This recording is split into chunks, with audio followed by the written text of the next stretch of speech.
할렐루야. 한 주간 평안하셨습니까? 여러분 땡스기빙 잘 보내셨습니까?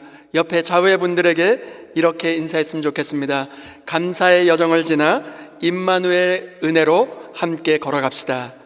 감사의 여정을 지나 임마누엘의 은혜로 함께 걸어갑시다. 한 번 더 인사할 때는 임마누엘 주님과 동행합시다. 임마누엘 주님과 동행합시다. 임마누엘 되시는 주님과 동행하는 이 대강절 시즌이 되었으면 좋겠습니다. 1940년 11월 14일 제2차 세계대전 한가운데 있었습니다. 영국의 코벤트리라고 하는 제조업의 도시, 그 도시가 독일군의 대공습으로 인해서 불바다가 되었습니다. 그 불길 속에서 그 도심 한복판에 있었던 코벤트리 그 대성당도 불길 속에서 완전히 폐허가 되어버렸습니다. 대공습이 있고 난 바로 그 다음 날이었어요. 딕 하워드 사제가 잿더미로 변했던 그 성당 안을 천천히 걸어가고 있었습니다. 돌기둥이 무너져 있었고 지붕이 떨어져 나간 그 폐허 속에 그는 한 장면에서 발길을 멈추고 숨을 멎은 채 그 발걸음을 멈추어 서게 되었습니다. 무너진 목조 위에 그 지붕의 잔해 속에 무엇이 있었냐면 불에 탄 두 개의 나무가 십자가의 모양으로 교차해서 세워져 있는 것을 발견했습니다. 그는 그 자리에서 주저앉아 눈물을 흘리며 주님 앞에 기도했습니다. 코벤트리 대성당 그 십자가를 기념하기 위해서 바로 그대로 이렇게 보존되어 있습니다.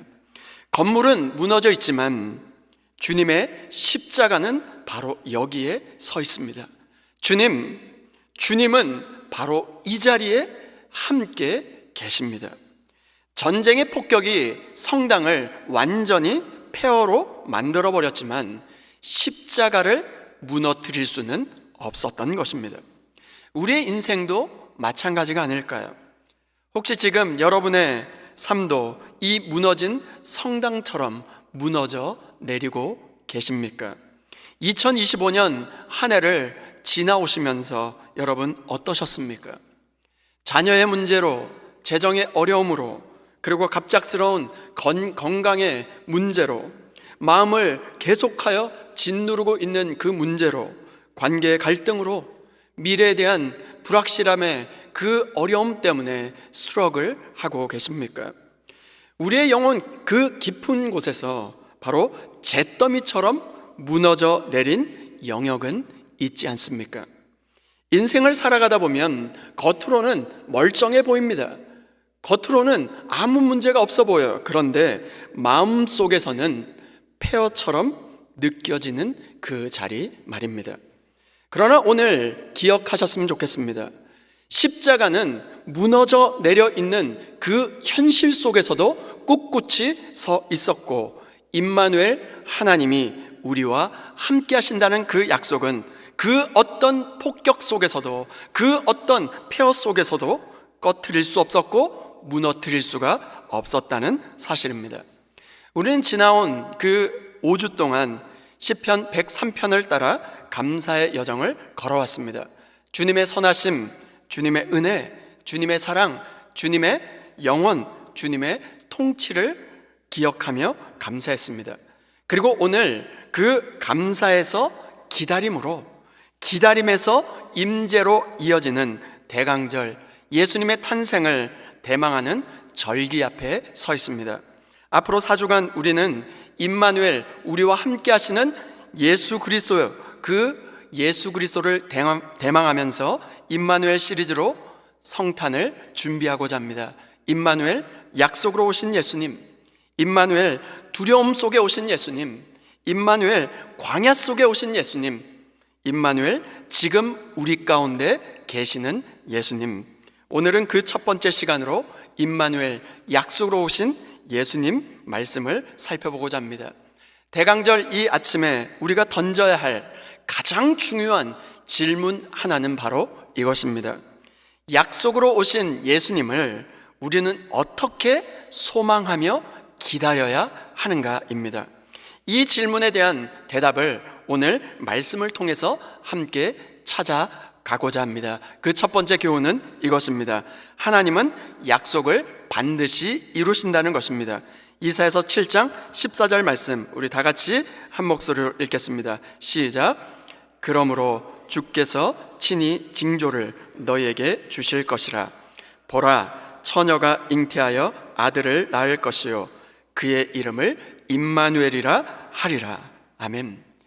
이사야서 7장 14절은 성경 전체에서 가장 놀라운 바로 메시아 예언 중에 하나로 꼽히는 말씀입니다. 이사야 7장의 배경은 이렇습니다. 그야말로 공포와 절망의 시대, 정말로 절망의 역사, 불안의 시대 그 자체였습니다. 아람과 북이스라엘이 연합해서 예루살렘을 공격하려고 하는 그 상황 속에서 남유다는 전쟁의 두려움에 휩싸여 있었습니다.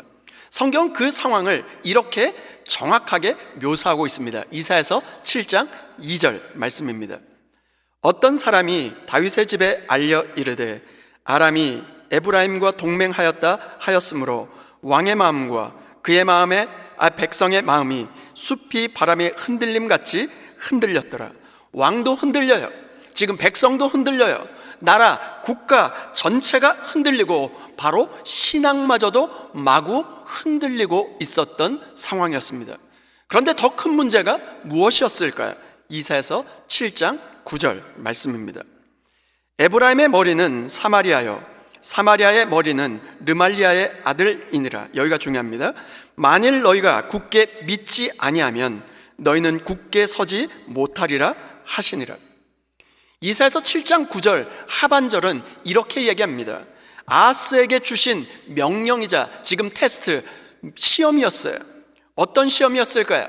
하나님께서 아하스에게 굳게 믿으라고 말씀하셨지만 아하스 왕은 어떻게 반응했을까요? 이 본문의 역사적인 그 사건, 그 배경이 되는 말씀이 열왕기하 16장 7절 8절 말씀입니다. 제가 한번 읽겠습니다. 아하스가 아수르 왕 디글랏 빌레셀에게 사자를 보내어 이르되 나는 왕의 신복이요 왕의 아들이라. 이제 아람 왕과 이스라엘 왕이 나를 치니 청하건대 올라와 그 손에서 나를 구원하소서 하고 아하스가 여호와의 성전과 왕궁 곳간에 있는 은금을 내어다가 아수르 왕에게 예물로 보냈더니. 아하스가 어떻게 반응했을까요? 아하스는 눈앞에 보이는 힘을 의지합니다. 눈앞에 보이는 제국의 힘, 눈앞에 보이는 군사력, 바로 즉 아수르를 굳게 붙들었습니다. 눈앞에 보이는 강력한 그 아수르를 붙드는 거예요. 이것이 그의 아수르였습니다. 결국 아수르는 하나님의 약속보다, 하나님의 명령보다 바로 자신의 정치적인 계산을 따라 행동했습니다. 아하스는 하나님을 신뢰하지 않고 눈앞에 보이는 아수르의 군사력, 그 군사력을 자신의 구원자로 삼으려고 했던 것입니다. 그런데 바로 그때였어요. 하나님께서 주셨던 그 말씀이 우리가 읽었던 이사야서 7장 14절 말씀입니다. 하나님께서 주셨던 말씀이 무엇이었을까요? 놀랍게도 지금 전쟁의 그 공포 가운데 두려워하고 있는 바로 그때였어요. 전쟁의 이야기 대신 전혀 다른 메시지를 주고 있습니다. 이사야서 7장 14절은 어떻게 시작합니까? 보라는 거예요. 보라라고 하는 이 단어는 히브리어로 힌네라는 단어를 씁니다. 힌네라고 하는 히브리 단어는 눈을 크게 부릅뜨고 이 약속을 주목하라는 거예요. 무슨 말일까요?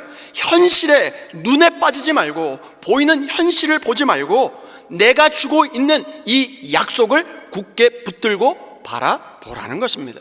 즉 모든 주의를 기울여 주의 깊게 내가 주고 있는 하나님의 약속을 바라보라는 강력한 명령을 내리고 있습니다. 현실과 상황에 빠져 이리저리 흔들리고 있는, 왕도 흔들리고 백성도 흔들리고 나라와 국가가 완전히 흔들리고 있는 바로 그때 현실이 아니라 하나님의 약속을 바라보라고 주님께서 말씀하고 있습니다. 그런데 그때 주어진 하나님의 약속이 무엇이었을까요? 전쟁의 두려움 앞에 떨고 있는 바로 그때 하나님은 왜 갑자기 전혀 상상할 수 없는 그 약속, 처녀가 잉태하는데 아기의 탄생의 약속을 말씀하고 계시는 것일까요? 전혀 엉뚱한 지금 약속을 하신 그 이유가 무엇일까요? 주 안에 사랑하는 여러분, 하나님은 언제나 우리의 불안보다 약속을 먼저 주십니다. 하나님의 약속이 우리의 불안을 뛰어넘고 하나님의 약속이 우리의 두려움과 우리의 미래에 대한 모든 두려움을 뛰어넘게 만드는 것입니다. 하나님은 눈에 보이는 힘이 아니라 눈에 보이지 않지만 세상의 모든 것을 능히 이고도 남는 말씀, 하나님의 약속을 주셨습니다. 하나님은 당장의 현실보다 장차 이루실 구원을 지금 말씀하고 계신 것입니다. 이사야서 7장 14절 말씀은 예수 그리스도 안에서 완전히 성취되었습니다. 마태복음 1장 22절 23절 말씀입니다. 이 모든 일이 된 것은 주께서 선지자로 하신 말씀을 이루려 하심이니 이르시되 보라 처녀가 잉태하여 아들을 낳을 것이요 그의 이름은 임마누엘이라 하리라 하셨으니 이를 번역한즉 하나님이 우리와 함께 계시다 함이라. 주께서 선지자로 하신 말씀을 이루려 하심이라.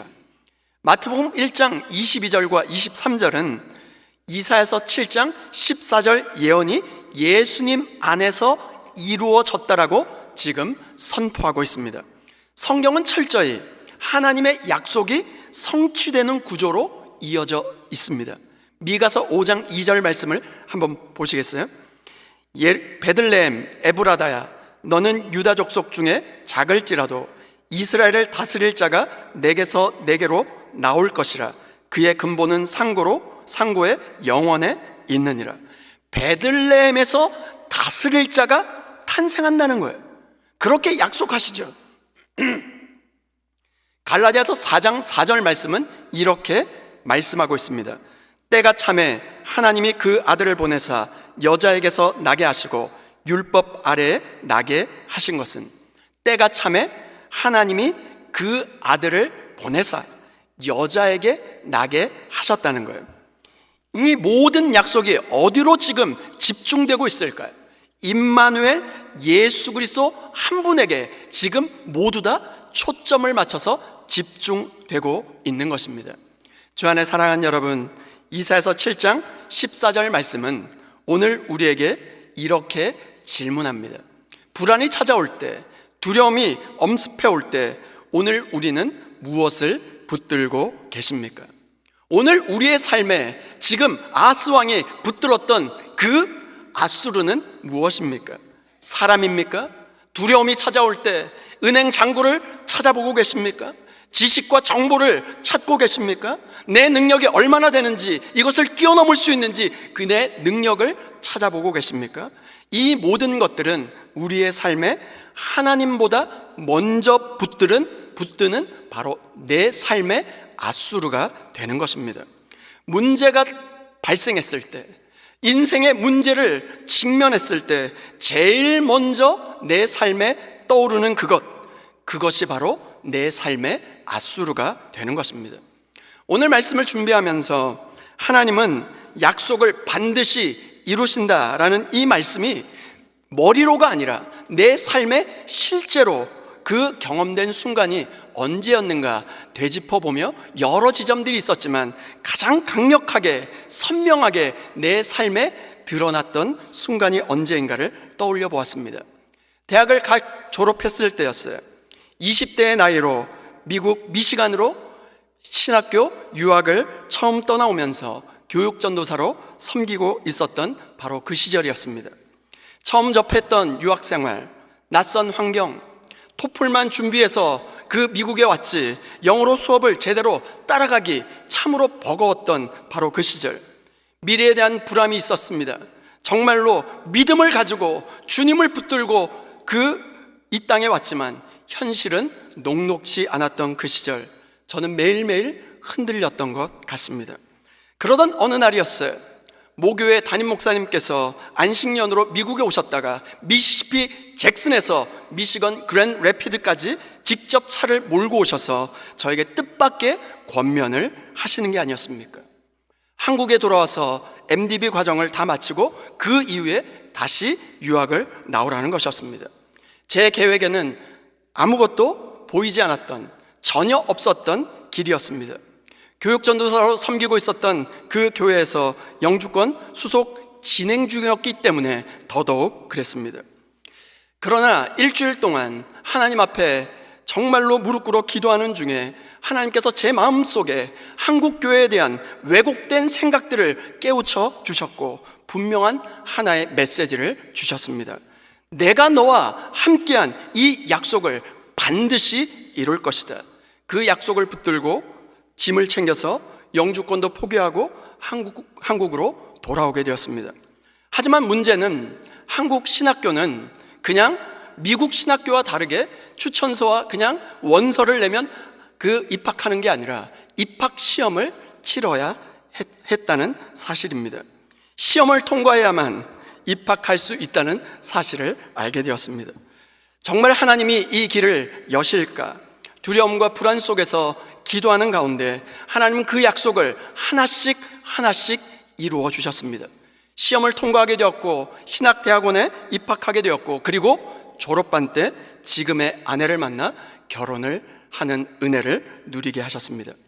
뒤돌아보니 저는 흔들렸지만, 저는 마구마구 흔들렸지만 하나님은 단 한 번도 흔들리지 않으셨습니다.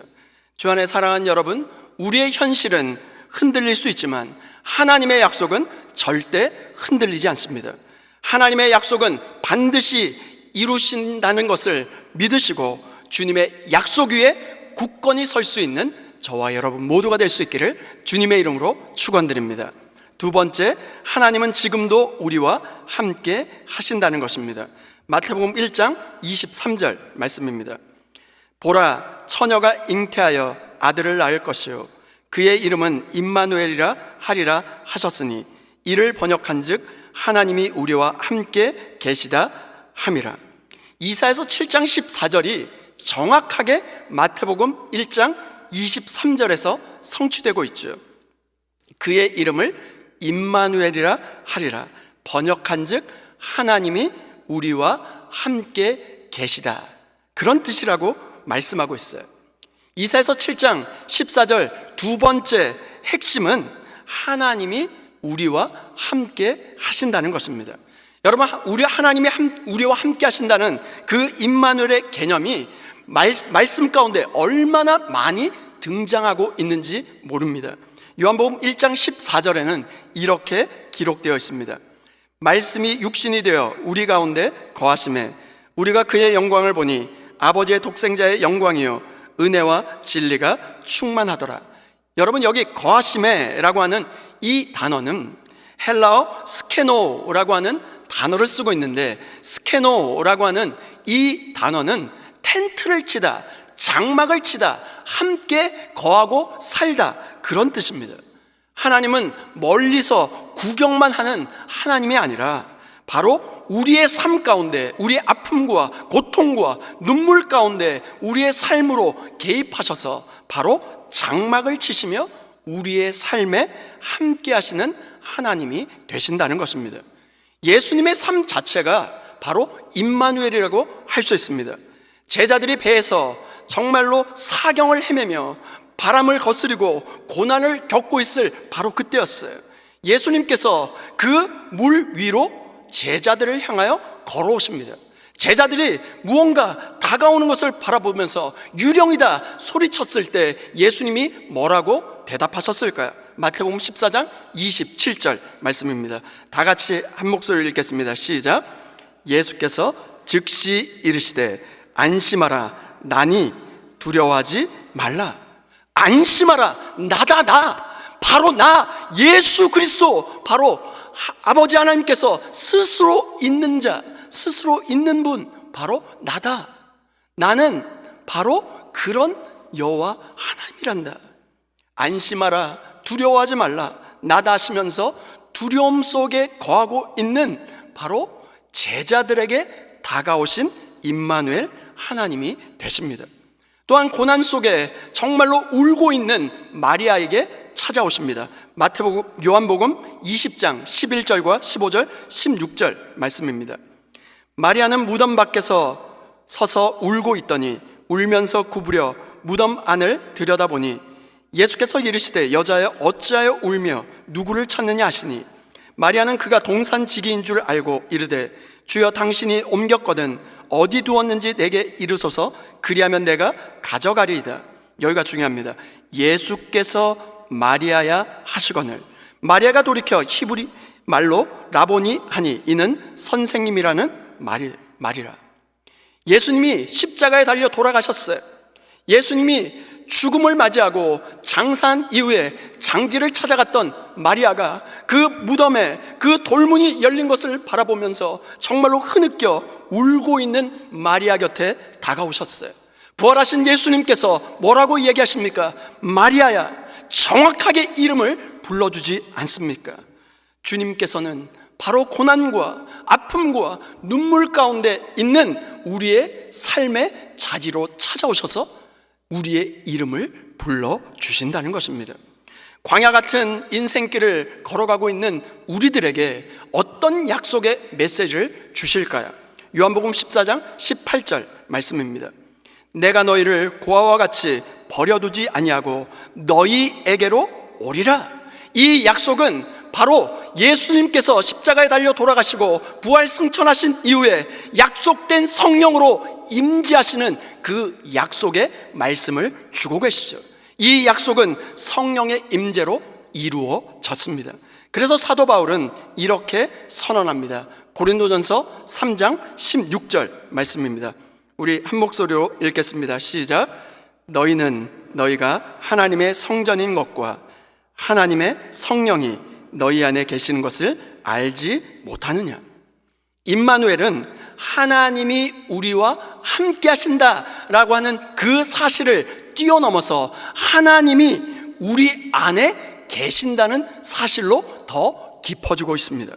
임마누엘은 단지 성탄의 메시지가 아니라 지금도 실제하는 현재 진행형의 메시지인 것입니다. 임마누엘 하나님은 오늘 우리의 삶에 실제로 개입하십니다. 무언가 이루었고 성취했던 성공 속에서 교만하지 못하도록 우리를 붙들어 주십니다. 즉 성공을 내 열심, 내 노력, 내 능력이 아니라 하나님의 은혜였음을 고백하도록 만들어 주시죠.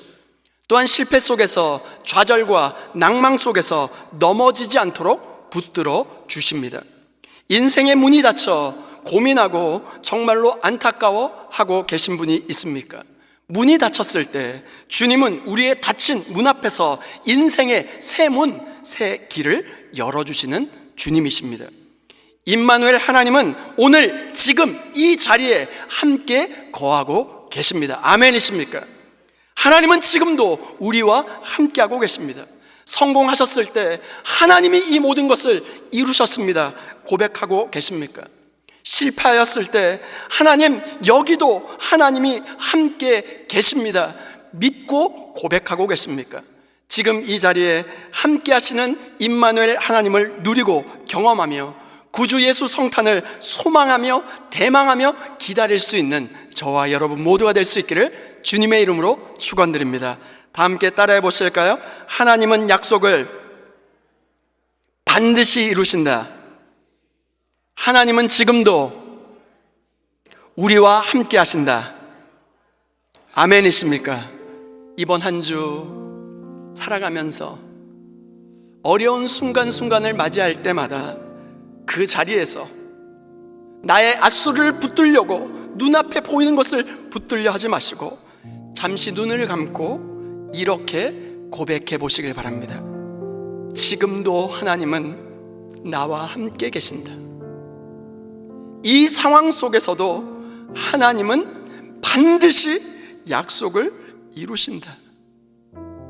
그 고백을 주님 앞에 올려드렸으면 좋겠습니다. 이 고백이 우리의 눈을 현실에서 약속으로, 두려움에서 임마누엘 주님께로 옮겨놓게 될 것입니다. 이사야서 7장 14절의 약속은 성탄에서 시작됐지만 어디에서 완성될까요? 십자가 예수 그리스도에서 완성되었습니다. 그리고 성령의 임재로 말미암아 지금 이 자리에, 우리의 가정에, 우리의 정말로 일상 속에서 여전히 삶의 실제로 지금 개입해 오고 있습니다. 코번트리 대성당의 잔해 위에 불타버린 두 개의 나무가 십자가를 이루고 섰던 것처럼 우리의 삶의 폐허 속에, 우리의 삶의 잔해 위에도 예수 그리스도의 십자가는 여전히 우뚝 세워져 있음을 믿으시길 바랍니다. 그리고 예수님의 십자가는 오늘 우리에게 이렇게 말하고 있습니다. 하나님은 약속을 반드시 이루신다. 하나님은 지금도 우리와 함께 하신다. 이 약속을 붙들고 대강절 첫 주일을 시작하며 임마누엘의 주님을 복되게 소망하며 정말로 주님을 대망하며 기다릴 수 있는 저와 여러분 모두가 될 수 있기를 주님의 이름으로 축원드립니다.